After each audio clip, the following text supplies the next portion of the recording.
L'Afrique connaît une croissance économique relativement stable depuis 2 décennies, selon la Commission économique pour l'Afrique des Nations Unies. En 2016, le continent a enregistré un taux de croissance de 5% avec 2,2 000 milliards de dollars de PIB. Cependant, cette bonne santé économique n'a pas encore assez de retombées pour les populations.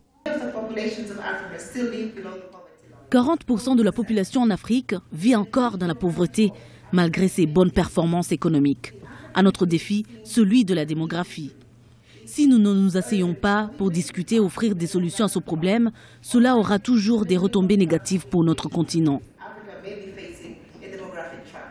Et pour les experts de la Commission économique pour l'Afrique des Nations Unies et ceux du Fonds monétaire international, réunis le 15 décembre 2017 à Addis Abeba en Éthiopie, la promotion des technologies reste la solution adéquate pour une croissance inclusive. Car 75% de la main-d'œuvre africaine est jeune et c'est cette frange de la population qui est de plus en plus entreprenante dans ce secteur. Nous avons déjà vu l'impact positif des technologies dans les services publics, les transactions du privé et même de la façon dont nous menons nos vies. La technologie aide à réduire la corruption, générer plus de revenus et génère des investissements surtout dans le secteur de la santé et de l'éducation. Ce qui signifie que le digital est un outil déterminant pour la réalisation des objectifs du millénaire pour le développement.